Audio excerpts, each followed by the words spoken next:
Algo que tuve que aprender a la mala, en estas conversaciones que a veces mi papá regresaba queriendo arreglar las cosas y luego de repente mi mamá como que le quería dar la oportunidad, pero vuelven a salir las heridas. Heridas no tratadas son heridas no sanadas. Entonces, eh, uno de los errores que yo cometí es que yo quería arreglar el matrimonio de mis papás. Y ese desierto en Tucson fue el inicio de todo un proceso de sanidad de 7 años. De 7 años en los que y hablo esto porque sé que muchas familias lo viven y muchos como hijos a veces como no sabemos qué esperar. Y no quiero decir que lo que Dios hizo conmigo o con nuestra familia lo va a hacer con cada familia. Que hay muchos factores que influyen. Mis papás no fueron perfectos, pero algo que se hicieron muy bien desde muy pequeño es instruir al niño en su camino, instruir al niño en su camino. Y de alguna forma, por lo que tú quieras, por el Espíritu Santo, por la gente que estaba alrededor de mí, yo entendía que el caos que estábamos viviendo no era culpa de Dios. Yo soy Tato Valderrama y te doy las gracias por estar viendo nuestro podcast. Lo hemos hecho para ti. Espero de todo corazón poder sumarte, aportarte y cumplir la misión que Dios me dio, hacer crecer a las personas. Así que no olvides darle clic a la campanita para que nuestro canal te esté recordando cada vez que tenemos un episodio nuevo. No olvides dejarme tus comentarios y un like. Dios te bendiga. ¿Qué tal? Saludos a todos. Yo soy Tato Valderrama y te doy la bienvenida a otro episodio más de este podcast donde tratamos temas que tienen que ver con la superación personal, la resiliencia, las adicciones, todo lo que tiene que ver con cómo la gente pelea sus batallas, enfrenta sus miedos, sus temores y cómo en muchas ocasiones interviene la mano de Dios ahí. Eso la verdad a mí me encanta mucho. Soy testigo de todo lo que he observado y el podcast, la Biblia dice que la fe viene por el oír y la verdad que el podcast ha alimentado mucho a mi fe, ¿no? Con tanta gente que he visto aquí transformada y a veces no hay testimonios así como que, muy alegóricos, ¿verdad? Pero cuando tú ves a veces a una persona que lleva una vida funcional, estable, una familia esforzándose día a día por cumplir sus metas, sus sueños, pues muchas veces se deben a las rodillas, se deben a los esfuerzos, a evitar tentaciones, a echarle ganas, ¿no? Yo le decía a mi mamá porque mi mamá me decía, no, que ya vienes cada cierto tiempo, ya no vienes tan seguido y etcétera, etcétera. Ustedes conocen un poco de cómo está mi situación ahí, ¿verdad? Con la adicción de mi hermano y todo eso. Y yo le digo, mamá, tener un hogar estable cuesta, le dije, cuesta. O sea, si no puedo venir siempre es porque necesito estar en casa, necesito estar al pendiente de mi familia y no es tan sencillo, ¿no? Entonces, pero bueno, hoy decidí invitar a un muy buen amigo. A veces no lo veo tan seguido, pero cuando lo veo parece que lo vi ayer, ¿no? Porque es un camarada de la fe, es un camarada del gremio, es un cuate que tiene testimonio y la verdad, pues empato con él porque chavorruco igual que yo, pues no, le digo a mi esposa, estamos en una etapa donde no sé si me digo joven o me digo, ya no sé, pues no, estoy teniendo una crisis identitaria ahí, ¿verdad? Pero bueno, Emma, muchas gracias, brother, por aceptar la invitación, me da mucho gusto que estés aquí. Tato, muchas gracias por invitarme. Yo también estoy muy contento y expectante por ver qué es lo que va a salir de aquí, ¿no? Así que gracias por abrir espacio para que las personas podamos alimentar nuestra fe a través de las historias de otras personas. Pues de eso se trata. Mi brother, ¿cuál ha sido el momento más difícil de tu vida, Emma? Disculpa, te voy a hablar de tú Sí, para que la claro. conversación fluya un poco mejor. Somos compas, somos amigos, ¿no?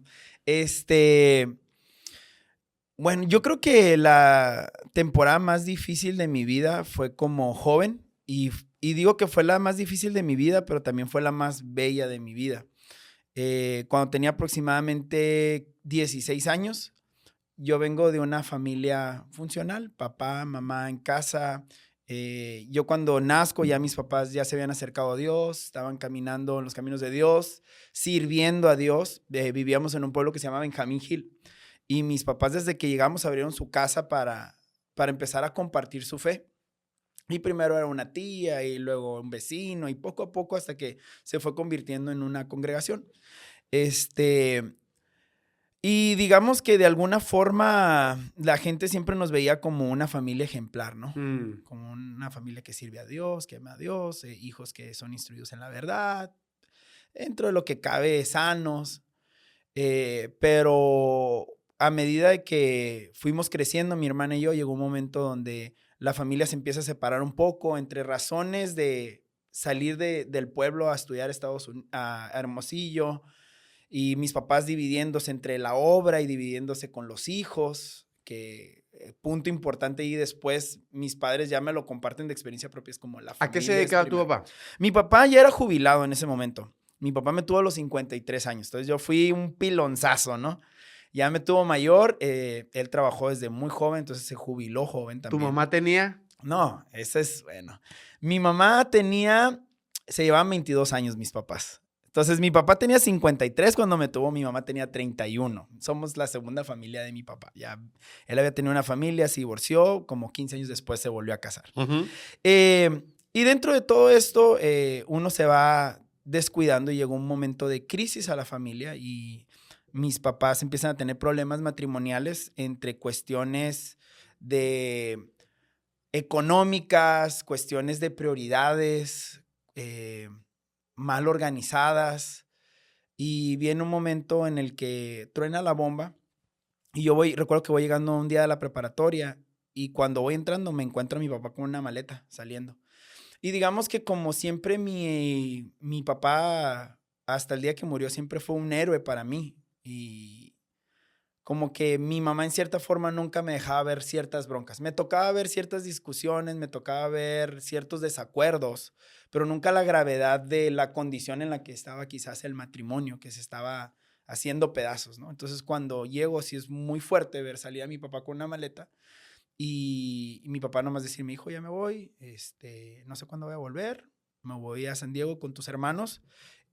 Cabe mencionar que mi papá siempre tuvo relación con su familia anterior y nosotros lo sabíamos y teníamos relación, o sea, con mis hermanos, mis medios hermanos. Relación cordial. Cordial, así es. O sea, incluso yo llegué de niño a pasar vacaciones con ellos, porque como él había dejado ya su familia, no fue una cuestión de que nosotros fuimos la otra familia, ¿sí me explico? Por la que él dejó su familia. Ya estaba él separado por muchos años.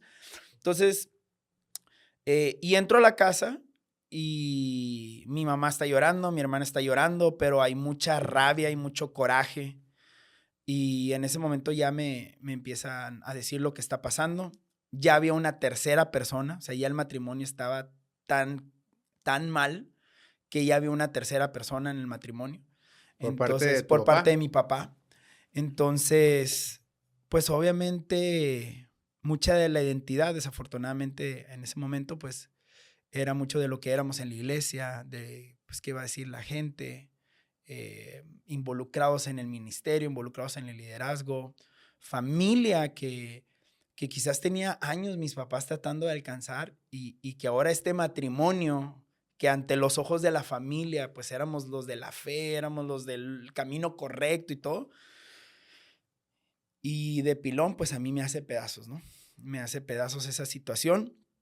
Pero también fue el momento más bello porque fue un punto de quiebre para mí. Entonces fue un momento de mi fe ya no puede seguir siendo alimentada por mi papá, mi fe no puede seguir siendo alimentada por mi mamá. No estaban en condiciones, ambos muy dolidos, ambos totalmente desubicados en el momento. Entonces es cuando yo empiezo a buscar ya a Dios de manera personal. Entonces era un punto de quiebre donde o me tiro a la milonga y hago con mi vida para herirlos a ellos, hago con mi vida un desastre, o empiezo a buscar a Dios. Gracias a Dios, dentro de todo esto, aunque la familia estaba mal y todo, de alguna forma seguíamos buscando a Dios. Entonces, cuando viene esta crisis, yo tengo un círculo de fe a mi alrededor. Tengo personas que me estiman, que me aman, y que cuando vieron la situación, o sea, extendieron la mano inmediatamente. O sea, esa es la importancia de tener una comunidad de fe.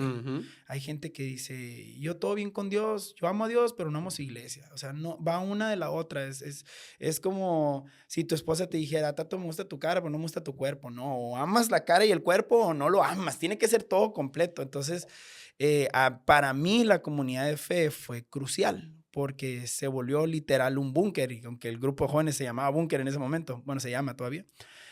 Y ese fue un punto muy difícil, de muchas incertidumbres. Ahorita quizás lo resumo en como, me refugié en la iglesia y en Dios y eso me ayudó. Pero obviamente fue un sub y baja de emociones, de preguntas, de tomar decisiones. Pero esa crisis llegó al filo de tener casi papeles de divorcio. Y todavía, o sea, uno en la fe quiere que Dios haga lo que uno quiere. Entonces yo obviamente mi oración era, Señor, restaura el matrimonio de mis papás. Pero todo iba empeorando. O sea, trataron de arreglar las cosas, terminaban peor las conversaciones. Llegó hasta el punto de ya estar viendo abogados para el acta de divorcio.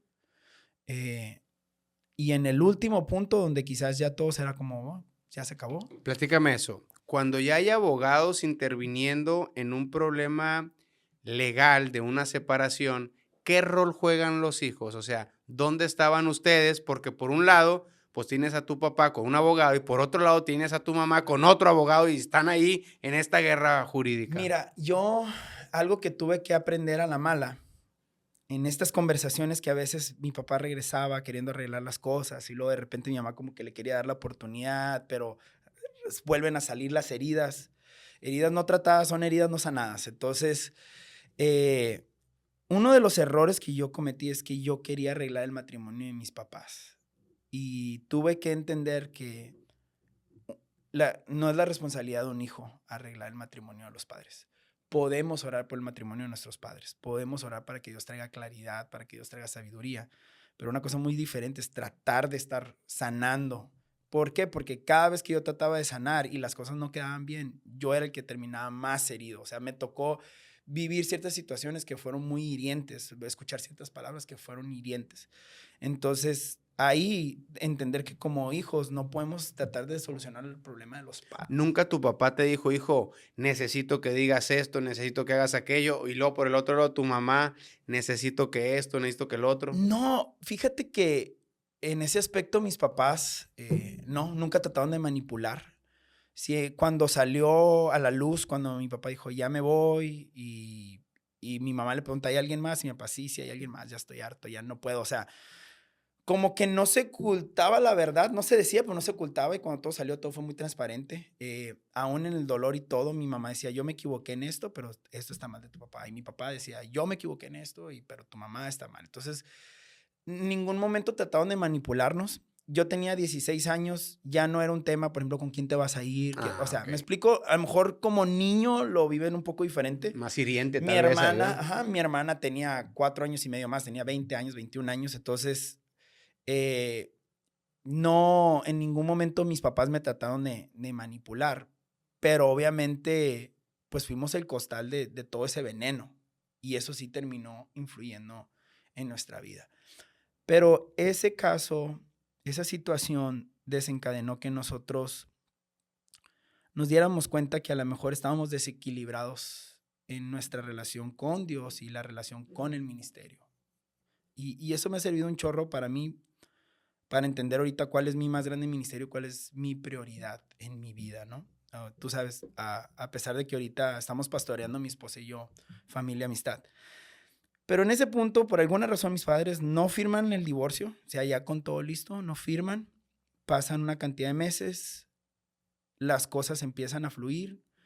Mi mamá, en un acto como de, sea mejor conveniencia o decir, ok, pues no nos vamos a divorciar, arréglame mis papeles, me quiero ir a Estados Unidos. Mi mamá se va a ir, mi papá me dice, ¿sabes qué, hijo? Puedes estudiar en Estados Unidos. Me dijo, porque aquí vas a una escuela del gobierno pública, la universidad, o no tengo otra opción que darte, ¿no? Y que para mí a lo mejor no era un problema. Pero de entrada yo le dije no. Estaba en relación con mi esposa. Recién había iniciado con Karina, me acuerdo. Y pues no me quería ir.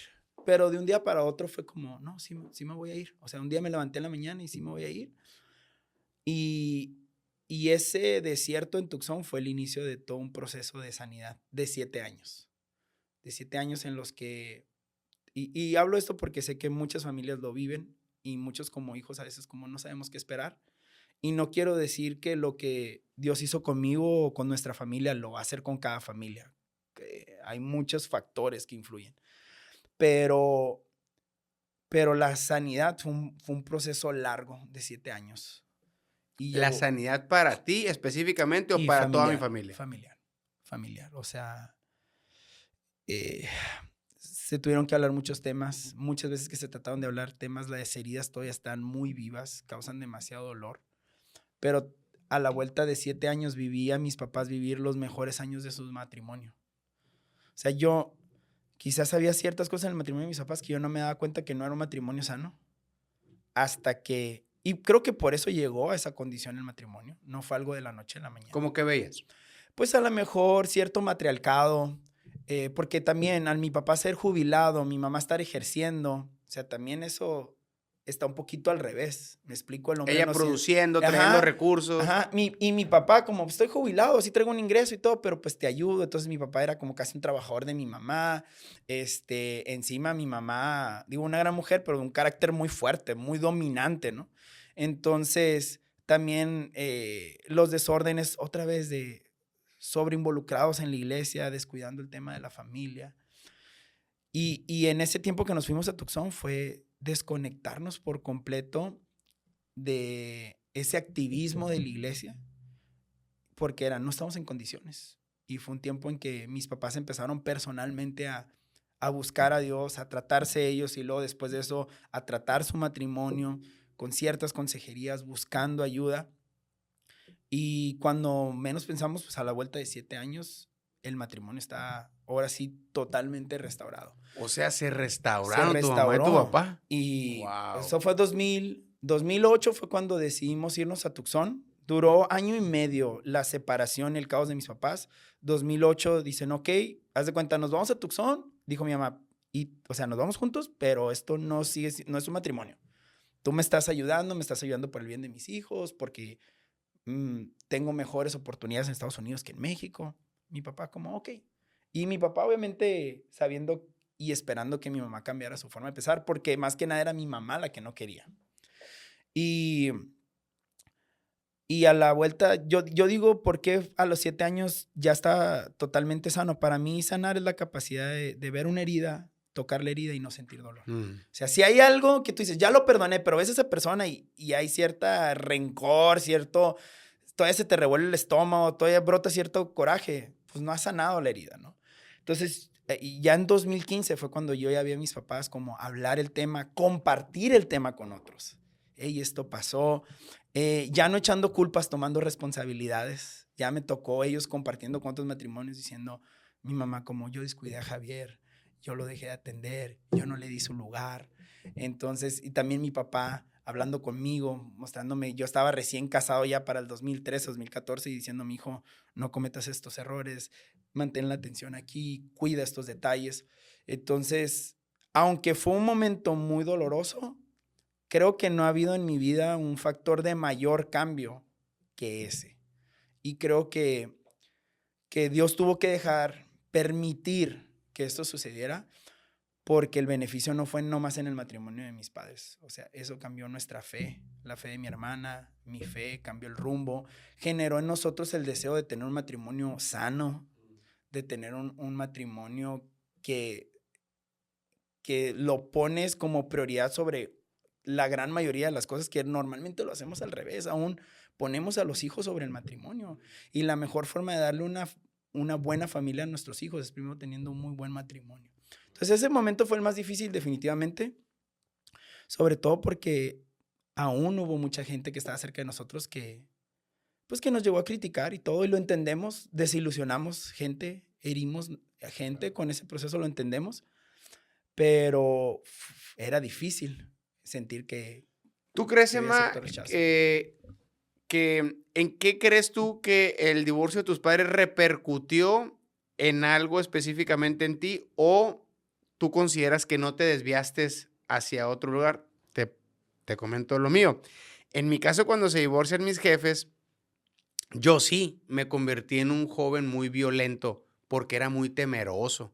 Entonces utilizaba la violencia para que no supieran que yo tenía miedo. Realmente en las noches dormía, tenía miedo que alguien me viera por la ventana, ponía vasos en las puertas por si alguien entraba, que sonara el vaso. Y fue cosas de tantas cosas que vi en casa, ¿no? Violencia y cosas así. Y con el paso del tiempo me refugié mucho en la pornografía, en el sexo irresponsable, en la promiscuidad.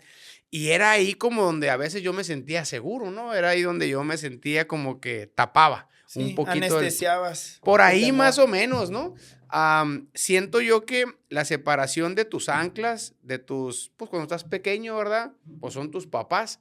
En algo a veces se refleja ese desequilibrio emocional. En tu caso, ¿tienes identificado en qué fue o crees que la iglesia te ayudó en ese soporte de no agarrar por otro lado?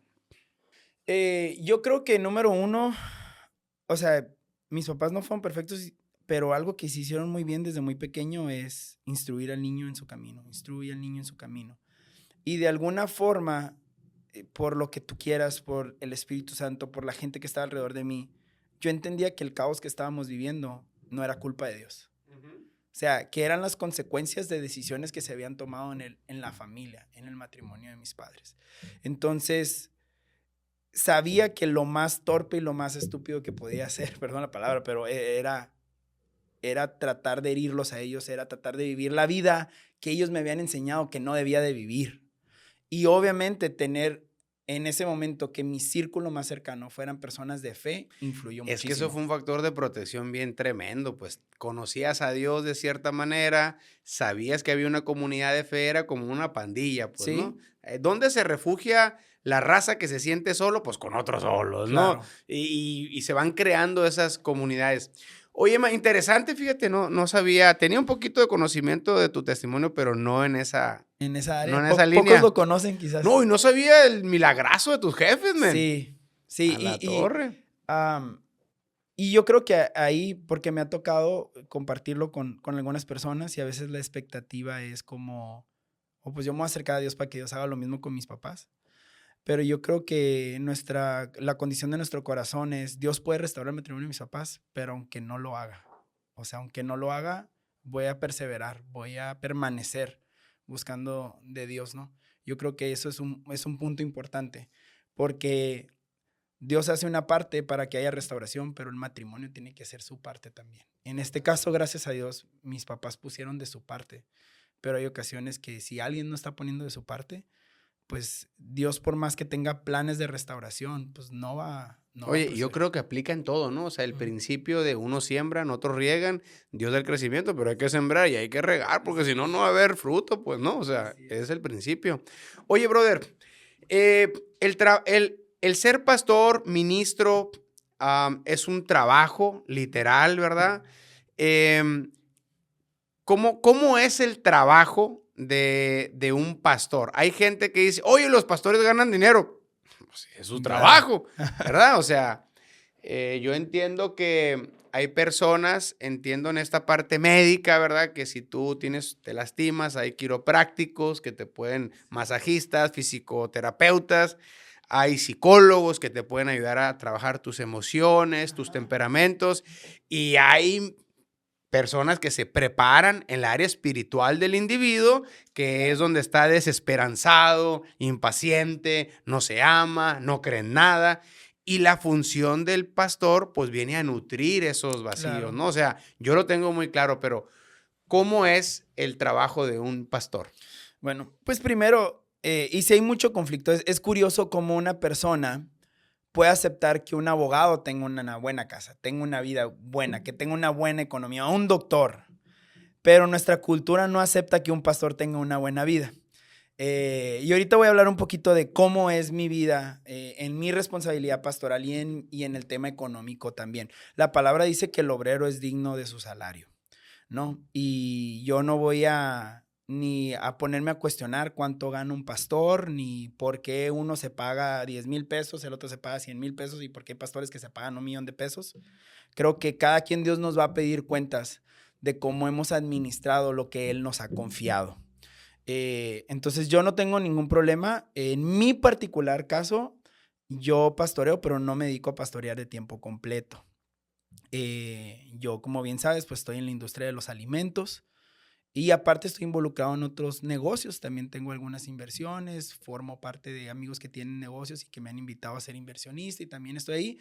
Digamos que Dios me ha dado esa capacidad y hubo apóstoles que se dedicaron 100% al ministerio y hubo un Pablo que vendía carpas mientras predicaba y yo ni me creo más por ser alguien que trabaja y que pastorea y que predica que alguien que se dedica 100% al ministerio. Y yo siempre le he dicho a Dios, Señor, si hay algún momento de mi vida en el que tú me digas y me lleves a, ¿sabes qué? 100% al ministerio. O 100% de la empresa. Estoy dispuesto a hacerlo. Claro. Y fíjate que yo creo que el tema del pastorado es un llamado. A veces confundimos un predicador con un pastor. Un comunicador con un predicador. O sea, sí es importante entender. La Biblia dice que hay maestros, que hay pastores. O sea, hay diferentes roles dentro de la iglesia y todos cumplen una función. Pero el tema del pastorado en mi vida siempre ha sido muy claro. Por las características y por lo que mueve mi corazón. Entonces, yo estoy tan convencido del llamado de Dios a mi vida a pastorear que yo no pastoreo los domingos en amistad. Yo pastoreo gente el lunes en mi oficina, en mi trabajo. O sea, yo soy muy intencional en crear lazos con las personas con las que vivo al día a día. O sea, el equipo que tengo de supervisores en la empresa, yo me involucro en su vida personal. Yo sé los problemas que tiene su familia. Tengo un muchacho que aprecio mucho, tiene un sobrino con leucemia. Estoy constantemente involucrándome con él. Estoy animándolo, inspirándolo, haciéndole saber, aquí estoy.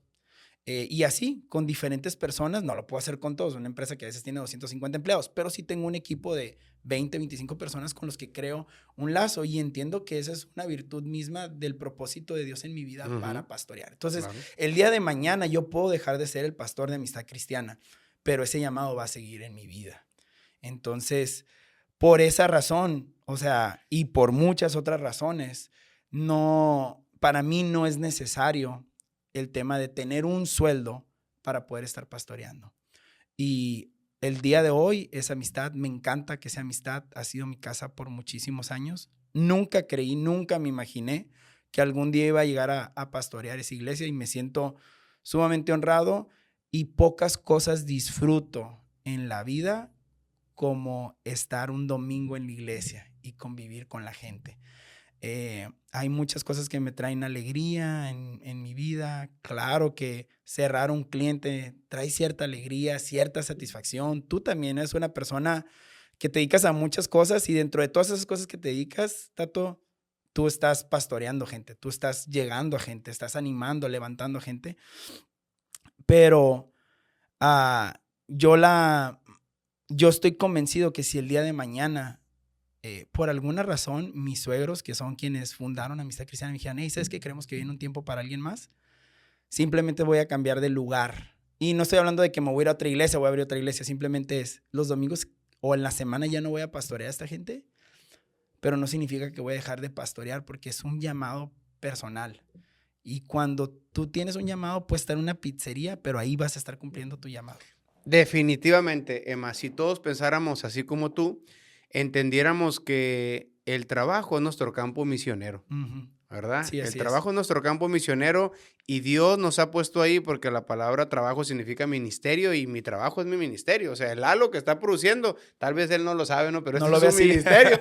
Y un día Dios, aunque la juega ahí para querer, pero un día Dios le va a preguntar, oye, todos los que entrevistaste, te di este don, este talento, porque para todos ha repartido, ¿no? Me encanta que pienses así.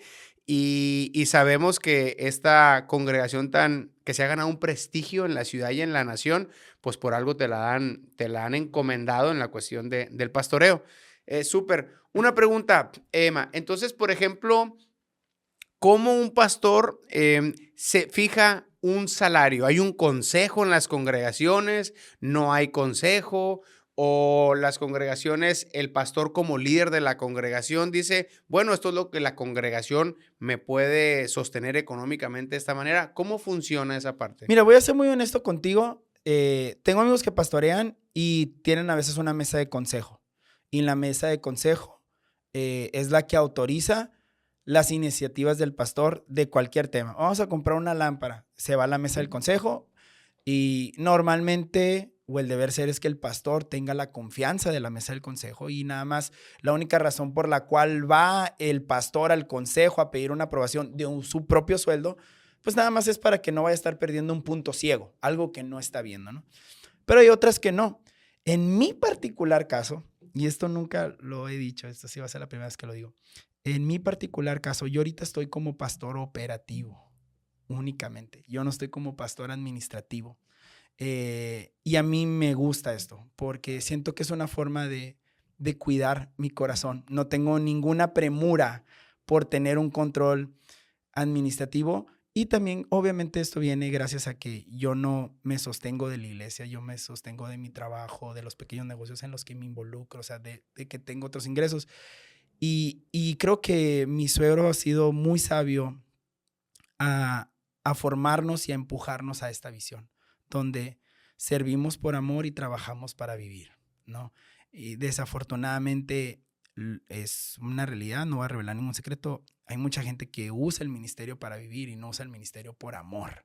Entonces esto me gusta porque yo puedo llegar un domingo y saber, estoy aquí, y o me desvelé o me amanecí haciendo este mensaje, no porque voy a recibir un beneficio, porque este es mi trabajo y alguien me tiene que pagar para poder vivir, no, realmente lo estamos haciendo por amor, porque es un llamado, porque hay una pasión. Entonces, volviendo al tema del tema salarial, a veces hay mesas de consejo, hay veces que el pastor fundador dice, pues yo inicié y yo determino, y creo que ahí ya viene una mayor responsabilidad sobre un pastor que opera bajo esa función, y siempre mi filtro sería, pues, en qué condiciones se está manteniendo la iglesia. Sí, fíjate, porque es bien interesante, ¿no? Oye, ¿cómo pide un aumento un pastor, no? ¿Se lo pide a Dios o se lo pide un consejo? O sea, son cosas muy, muy interesantes que regularmente, pues, tras bambalinas no se miran. Lo que te pasa a ti es algo similar a lo que nos pasó a nosotros. Los primeros 3 años en la fundación, el grupo de empresarios que empezó a apoyarnos, ellos me administraban y ellos me daban un salario. Aprende a vivir con esto y esto para la organización. 11 años después, pues montamos un área contable, administrativa y todo, y creo que humanamente mi esposa y yo hemos sabido avanzar, ¿no? Ya pues tenemos ahí control sobre eso, pero al principio, si no nos hubieran apoyado de esa manera, no, hombre, o sea, creo que no hubiéramos hecho un uso responsable de la distribución de los recursos, porque eso no me enseñaron. Me enseñaron a prevenir adicciones, la pasión, el llamado, pero ese rollo de la administración, la contabilidad, pagar impuestos. Sumamente importante. No, pues las empresas mueren por eso regularmente. Es súper importante. Y ¿sabes qué creo yo muy saludable? Si no tienes una mesa de consejo, sí es bueno que tengas un grupo consejero personal. O sea, que, por ejemplo, yo rindo cuentas de mis finanzas. O sea, yo sí tengo 2 consejeros a quienes desde inversiones y presupuestos. O sea, desde tengo este dinero, está esta oportunidad de negocio, quiero invertir aquí. Sí, no, ¿qué piensas? ¿Qué opinas? Obviamente yo ya vengo con cierto criterio, sí, ya analicé la situación.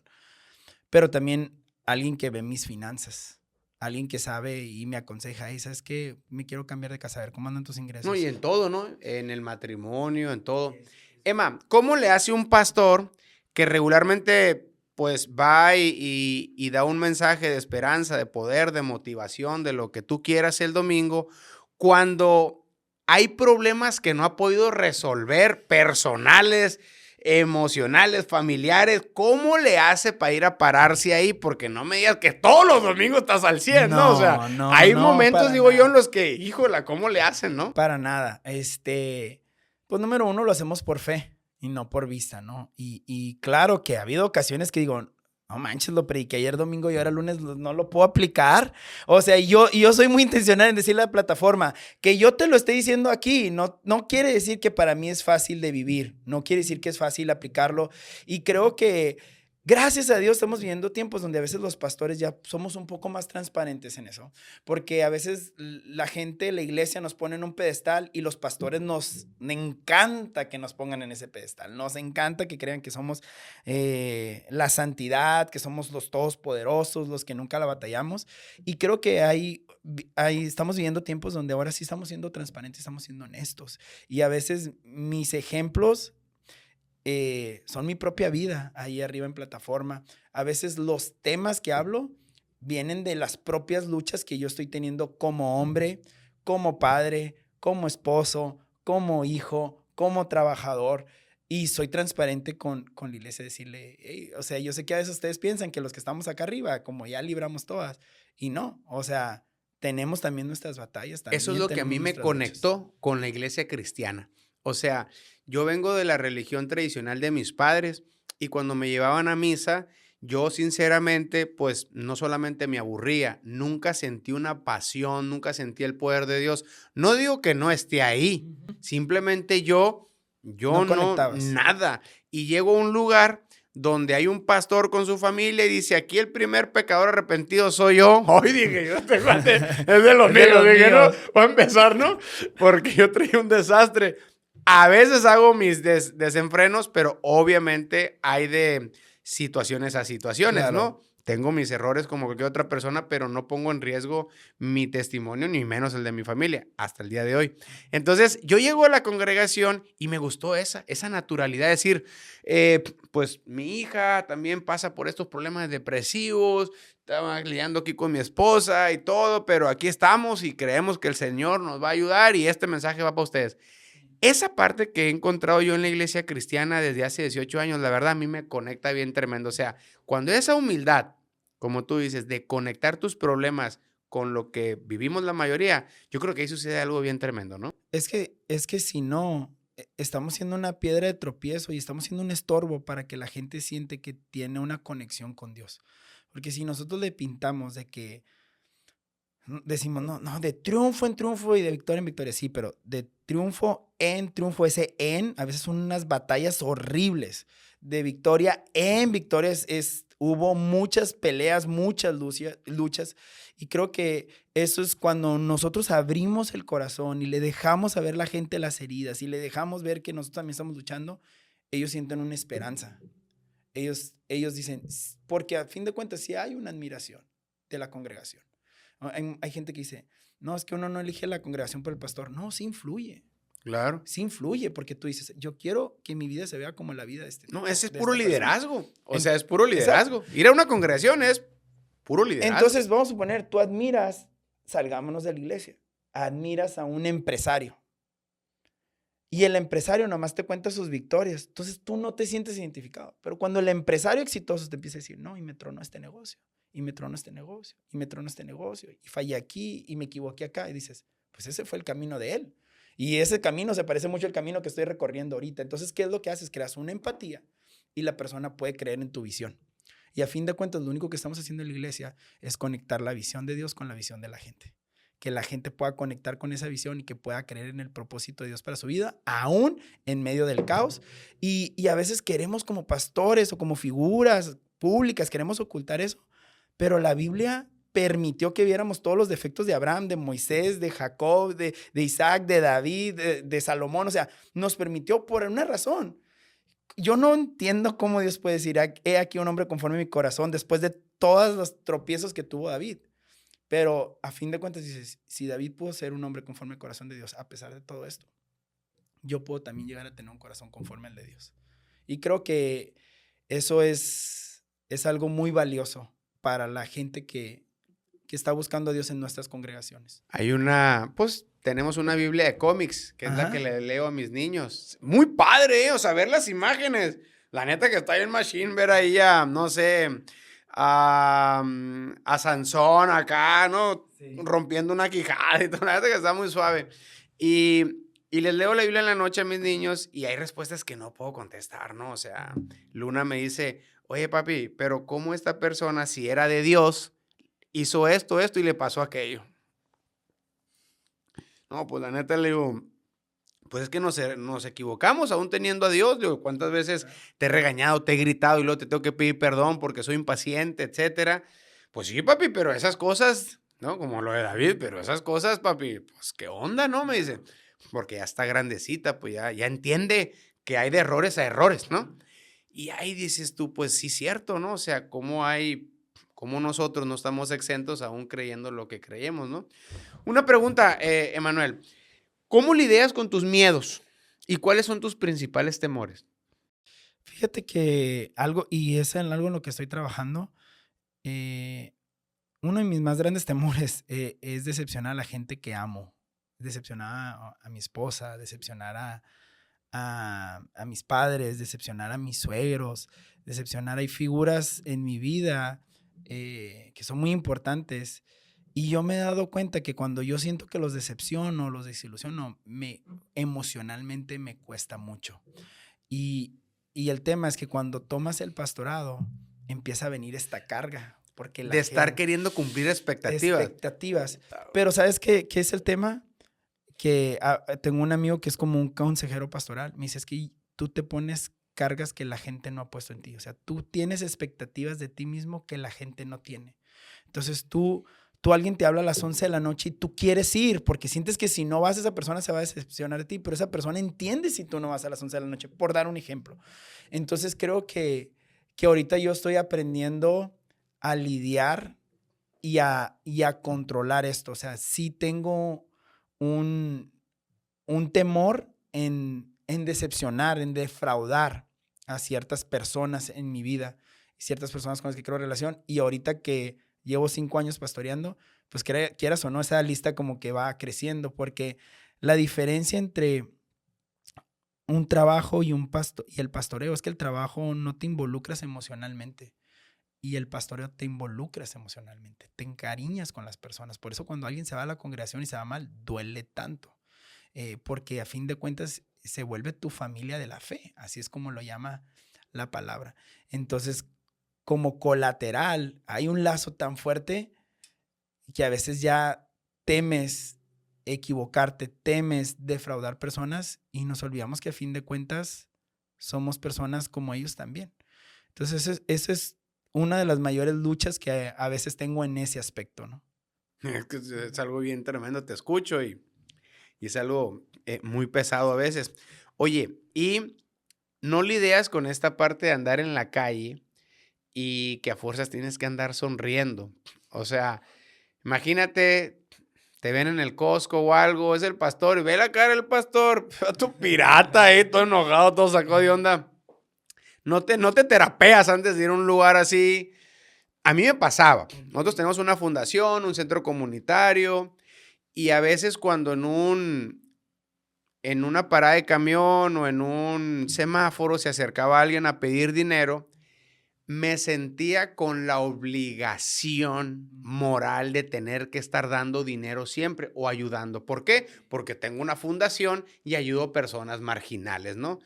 Y con el paso del tiempo, cuando uno va creciendo un poquito, pues te das dando cuenta que uno debe de organizar su vida, dar lo que puede dar, tiempo, recursos, energía, y que no es una obligación tener que estar haciendo eso por así, ¿no? Por etiqueta, sino hacerlo de una manera de corazón y cuando uno puede, ¿no? En mi caso, pues trato de tener organizado lo que puedo dar humanamente y si tengo a estas personas en la lista familiar de las personas que apoyamos, lo hacemos con mucho gusto. Y si no, no lo voy a hacer. Y ni modo. Pero antes sí sentía esa presión, ¿no? En tu caso, andar tratando bien a todos. Fíjate que dentro de... Disculpa que te interrumpa. Una vez estábamos comiendo y un pastor me dijo, oye, tú tienes que dejar buena propina, ¿no? Me dice. Y yo, ¿por qué? Pues porque eres figura pública y ¿qué van a decir de ti? Es bien tacaño.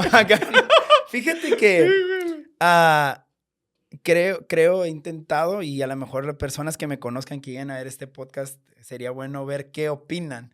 Pero siento que Dios no nomás me dio el llamado del pastorado, me dio las aptitudes y esto lo he escuchado de otras personas y gracias a Dios normalmente mi temperamento es andar tranquilo, no soy un payaso, pero sonriendo, ser amable con la gente.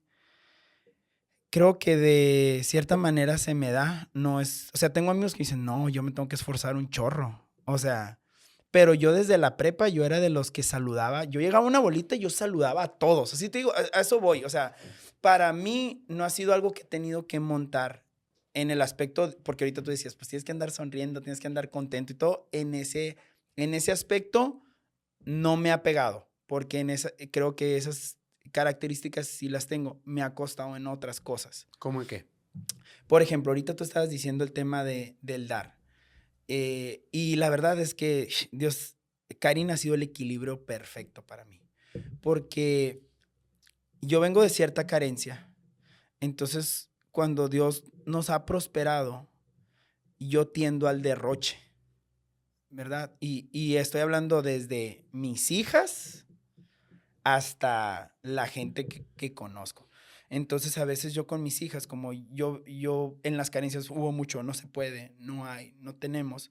A veces con mis hijas quiero en Navidad, 1000 regalos, y mi esposa es como, no, espera, o sea, tiene 6 años, no está en edad para una tablet, no, espérate, no está en edad para eso, o sea, pero pareciera generosidad, pero es derroche, ¿no? Pero luego lo llevo con la gente y hay ocasiones que tiendo, y perdónenme, a lo mejor suena muy soberbio, ¿no? Pero tengo que controlarme porque en ocasiones en mi generosidad estoy haciéndole daño a una persona.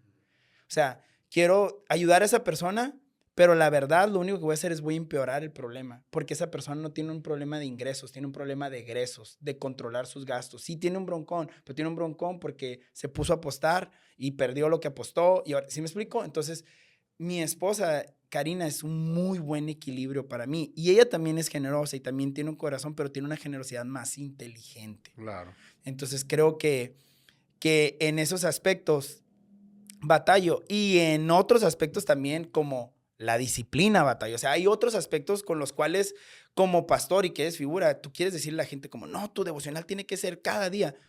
Hey, hoy no tuve mi devocional esta mañana. O sea, y hay cosas con las que yo batallo que a veces como pastor quisieras no tenerlas que batallar. Y yo tengo que autodisciplinarme y yo tengo que esforzarme para poder ser más constante. ¿Cómo cuidas tu sexualidad?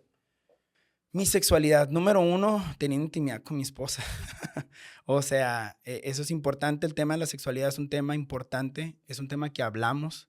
Las conversaciones más incómodas que quizás he tenido en mi matrimonio han girado en torno a la sexualidad, a nuestra actividad sexual como matrimonio. Soy muy transparente con mi esposa. O sea, hay ocasiones que las cosas se dan, hay ocasiones que le tengo que decir, mi amor, hoy necesito que estemos juntos. No, soy transparente en decirle, estoy batallando con pensamientos. Esa es una forma de cuidar nuestra sexualidad. Cuido las amistades las que tengo. En mi trabajo con niñas que están solteras. Cuido no exponerme, porque a fin de cuentas soy un hombre que tiene hormonas, soy un hombre que tiene estragos de la pornografía. Sí me explico muchas cosas que, o sea, hablaba un muchacho conmigo y me dice, es que siento que sigo muy afectado por toda la pornografía y todo. Le digo, ¿y sabes qué, vato? Eso es algo que ha salido toda tu vida. Son los estragos de las decisiones que tomamos. Y cuido mi sexualidad, número 1, siendo transparente con mi esposa, cuidando nuestra intimidad. Lo hablamos, o sea, cuando está empezando a haber un distanciamiento. Pero también soy cuidadoso en no exponerme a situaciones. O sea, no tengo nada que estar haciendo con alguien, una mujer a solas en mi oficina. Cuando llego a salir, no soy mucho de salir a conferencias, pero cuando llego a salir a conferencias, la gran mayoría de las veces voy acompañado. A veces no se puede, a veces pues gente tiene su trabajo, no te pueden acompañar. Pero, por ejemplo, ahora en marzo tengo un viaje y me preguntó la persona, ¿vas a venir solo? Le dije, dime el itinerario. Me dijo, llegas el viernes y te vamos a llevar al campamento con los jóvenes. Ok, entonces me vas a recoger en el aeropuerto y me vas a llevar al campamento. Sí. Ah, ok. Y luego el domingo regresas, te llevamos al aeropuerto y vuelas. Es un viaje seguro. No voy a estar solo en un hotel, no voy a pasar una noche solo. Entonces yo creo que tenemos que ser muy intencionales en cuidar nuestra sexualidad, porque desafortunadamente como que ese ha sido el común denominador, sobre todo de los pastores, ¿no? Por eso te pregunto, ¿no? Yo creo que es algo que todos los hombres debemos de trabajar y debemos de cuidar, y el que diga que no, está metido en un broncón. Sí. ¿Verdad? Porque sobre todo el hombre es muy visual. Yo comparto mucho de lo que dices y por eso te lo pregunté, para conocer y aprender un poco. Y perdón, Uh-huh. y aparte traigo adulterio de mis abuelos, hubo adulterio en mi familia. Y en una ocasión salió el tema y mi esposa sí me dijo como, si tú cometías adulterio, yo estaría dispuesta a perdonarte si tú estás arrepentido. O sea, si fue una cuestión de, ¿sabes qué? O sea, yo no creo en el caí en adulterio. Yo creo que uno se tira al adulterio. Uno se deja ir con el adulterio. Dice, pero si tú estuvieras arrepentido, yo te perdonaría. Y esa vez hablamos y le dije, no, ¿sabes qué? Yo no. O sea, yo no. ¿Y por qué le digo que yo no? Es porque yo no quiero dejar la más mínima probabilidad en mi mente de que si cometo ese error, va a haber una segunda oportunidad por el trasfondo que tengo. Entonces nosotros acordamos como, hay veces que estamos en conversaciones con amigos, con otros matrimonios, oye, si te fuera infiel, ¿tú lo perdonarías? Nuestra ahorita tolerancia es 0. ¿Por qué? Porque si una oportunidad se da, ese pensamiento va a venir como, hey, no hay margen de error. Y hay personas que lo comparten, lo hemos dicho con ellos, y como, oh, está padre, pues sí es cierto, es que si te dice que te lo va a perdonar, pues ya en el momento dices, bueno, de todas maneras, si digo que me arrepiento, me va a perdonar.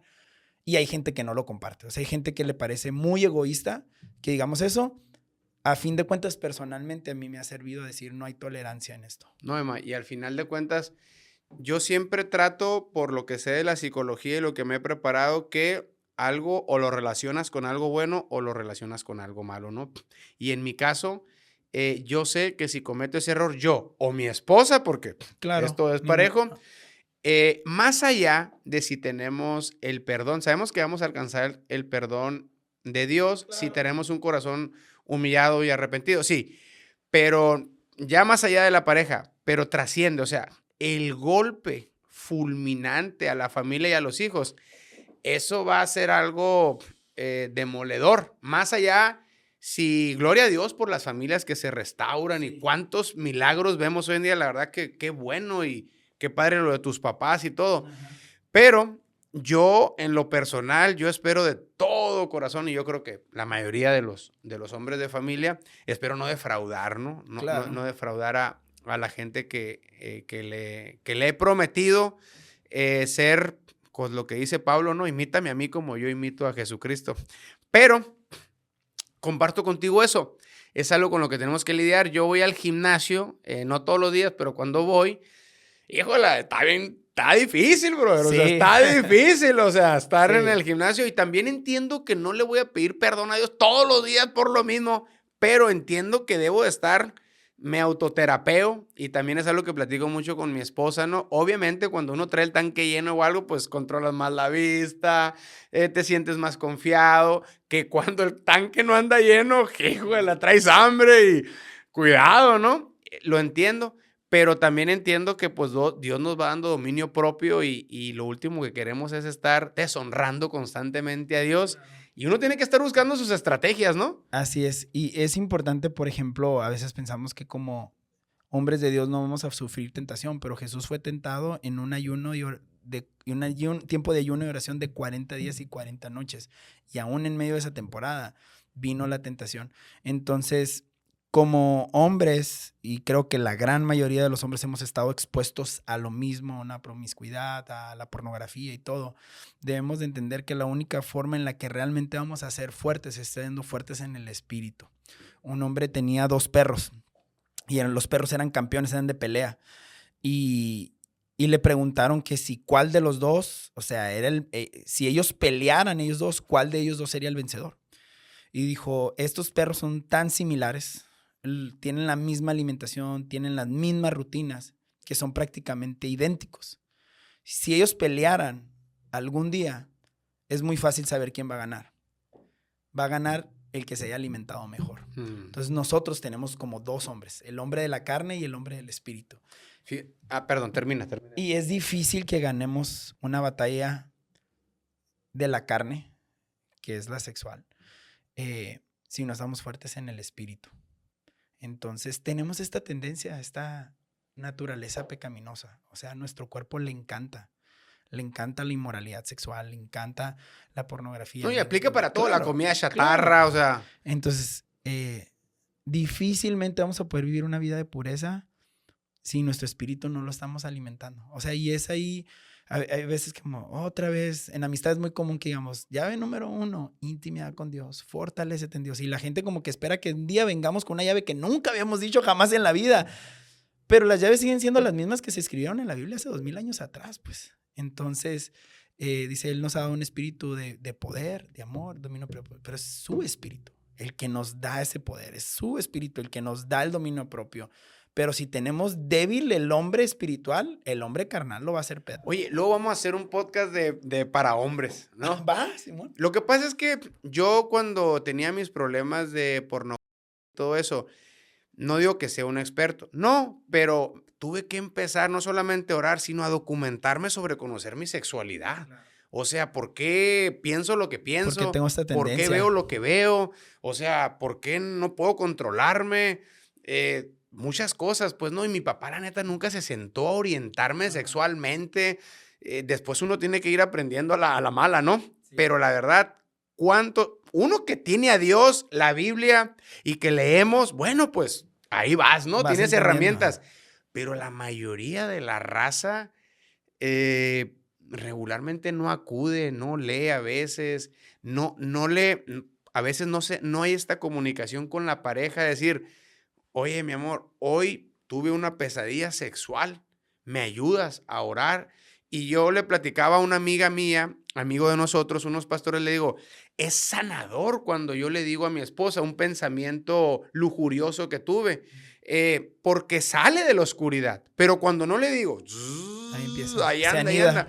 Y hay veces que le digo, mi amor, perdón, la verdad, no creas que me gusta mucho estar pensando esto, pero necesito sacarlo de mi mente para que Satanás no siga ganando ventaja. O sea, vi a una persona con la que me relacioné hace tiempo, etcétera, y aquí la traigo, ¿no? O me me mandó un mensaje en Instagram y aquí la traigo. Necesito platicarte. No detalles, pero por lo menos sacarlo de ahí, ¿no? Hablarlo. Y eso es liberador. Es que una de las más grandes batallas del enemigo es tú puedes solo. O sea, no lo digas. O sea, yo viví mucho tiempo en eso. No digas, o sea, tú lo vas a poder dejar. Tú lo vas a, cuando tú quieras, tú lo puedes soltar. Pero el pecado siempre nos va a llevar más lejos de lo, dijo Charles Spurgeon, el pecado nos va a llevar más lejos de lo que planeamos llegar, por más tiempo de lo que planeamos estar, por un costo más alto del que planeamos pagar. Y a veces nuestro silencio es la cadena más fuerte. Mientras no lo hablemos, mientras no tengamos a alguien con quien podamos ser transparente, a alguien que le podamos rendir cuentas, pelear esa batalla solo va a ser muy difícil. O sea, claro, necesitamos la dependencia de Dios, necesitamos la fortaleza de Dios, pero también recomiendo que tengamos a alguien con quien podemos estar platicando el tema, alguien con quien puedas, por ejemplo, en una ocasión me tocó estar trabajando con un muchacho que traía problemas de homosexualidad y yo creo que este muchacho fue restaurado, pero parte del proceso es que había una comunicación muy clara. O sea, él me decía, oye, estoy batallando hoy con estos pensamientos. Oye, quiero hacer esto, sin mucho lujo de detalle también. Yo no lo quería estar humillando, él exponiéndose, pero simplemente ya recibir un mensaje de él, yo sabía como, ok, ahorita está teniendo un problema. Ahorita necesita un consejo, ahorita necesita una salida. ¿Qué es lo que podemos hacer? Toma esta decisión. Porque a veces estás ahí, estás tan encerrado en el problema que no sabes ni cómo salir del problema. Y yo creo que ahí es cuando ya la gente cae en no, siempre voy a batallar con esto. Siempre voy a vivir en infidelidad, siempre voy a vivir en pornografía, nunca voy a ser libre. O sea, cuando las personas están peleando solo sus batallas. Hay una base bíblica ahí, ¿no? El que oculta sus pecados no prosperará, mas el que los expone y los detiene hallará misericordia. Oye, Emma, por último, ¿cuál es tu libro favorito de la Biblia o el personaje con el que más te identificas? Siempre ha sido David, mi personaje desde chico, mi personaje favorito. Me gusta su corazón, un corazón de adoración. Me gusta David porque vemos, obviamente, a pesar de todos sus errores y todos sus defectos, cómo pues Dios lo amó y lo honra. O sea, cómo para mí David es una historia de esperanza porque es a pesar de, o sea, Dios no usó a David por quien era David, sino a pesar de quién era David, Dios lo usó. Y eso me abre a mí una esperanza de, Dios, si tú pudiste usar a David, a pesar de, no para decir, bueno, puedo hacer esas mismas cosas que David y Dios me va a usar. No, creo que la clave de David es su corazón. O sea, Dios dijo, he aquí un hombre conforme a mi corazón. O sea, el corazón de David tenía una similitud con el corazón de Dios. Y nos deja una clave de David bien fuerte, que es cuando Natán lo enfrenta por su pecado. Pero vemos que David en ese momento dijo, estoy dispuesto a perder el reino, pero no partes tu Santo Espíritu de mí. O sea, ahí vemos como cuál era la prioridad de David, aunque su vida no estaba siendo como tal. ¿no? Aunque su vida en ese momento no le estaba dando a Dios el primer lugar, pero él no se había dado cuenta. O sea, hasta como que Natán, yo veo esa historia y como que cuando Natán lo enfrenta, como que recapacita y toma un giro de 180 grados y reivindica su vida. Yo creo que en ese momento el corazón de David no era conforme al de Dios, pero pudo recuperar ese corazón. Y por eso a mí me gusta la historia de David. Porque a pesar de todas las complejidades, a pesar del rechazo que vivió, la persecución que vivió, las injusticias que vivió y también las injusticias que él cometió, o sea, no solo lo que hicieron contra él, sino lo que también hizo, como a fin de cuentas podemos ver una historia bien completa de cómo Dios terminó usando todo para el bien de David. Interesante. Así le voy a poner a ese clip, tu personaje favorito de la Biblia. Ok. Oye, mi brother, si alguien quiere asistir, Emanuel, a tu congregación, si alguien necesita ayuda, alguna familia, un hombre que te vea y diga, oye, pues me interesaría, ¿verdad?, acercarme, ¿dónde te pueden encontrar? Ven, nosotros estamos, pues nuestra iglesia se llama Familia Amistad. Estamos en lo que se conoce más como el Colegio INAM, los auditorios INAM. De hecho, todo esto nace después, posterior a Familia Amistad. Estamos ahí todos los domingos a las 11 de la mañana y a lo largo de la semana tenemos nuestros grupos en casa, que es donde realmente caminamos con la gente, desarrollamos discípulos, o sea, empezamos a trabajar ya de una manera más enfocada en las personas que puedan desarrollar su caminar personal con Dios. Todos los domingos a las 11 de la mañana son nuestras reuniones. Tenemos para todas las edades el domingo, desde bebés, niños, adolescentes, la reunión general. Y entre semana tenemos reuniones para matrimonios, para hombres, para mujeres, para búnker. No todas son semanales, también hay que atender a la familia, ¿no? Pero sí tenemos ministerios específicos para atender las necesidades de los diferentes roles. Entonces, ahí en redes sociales están como Familia Amistad. Familia Amistad HMO. Familia Amistad HMO. Mi brother, te agradezco mucho, he aprendido mucho de ti, en algunas cosas concuerdo, ¿no? Dinámicas, en otras creo que las debo de implementar. ¿Algo más que te gustaría agregar? La verdad que yo estoy contento con la charla. No, Tato, gracias por el espacio, por el tiempo, por la invitación. Pues muy contento y yo nomás espero que esto le pueda servir a alguien, ¿no? Que esto sea un mensaje de esperanza para alguien, o sea, una llave que pueda abrir una puerta que mucho tiempo no ha podido abrir en su vida. Y es todo. Perfecto. Pues muy bien, no sé en qué lado y ni en qué parte vayan a escuchar este podcast, pero bueno, compártelo, opina, participa, porque yo creo que todos estos mensajes, pues no solamente dan alusión a nuestro día a día, pero siempre nos suman un poquito. Yo soy de los que escucha podcast mientras me estoy bañando, pongo el celular por ahí, a veces ando manejando y pongo un podcast, o cuando lavo los platos, porque sí los lavo en la casa, no crean que no, también me gusta. ¿Sabes? Siento que estoy haciendo algo, pero al mismo tiempo estoy alimentando mi fe, mi intelectualidad, y eso me ayuda, ¿no? Tampoco no es como que siempre ando con el teléfono, pero trato de. Así que en el lugar donde nos hayas escuchado, te lo agradezco mucho, te bendigo, y aquí vamos a seguir hasta que la prevención sea una materia escolar.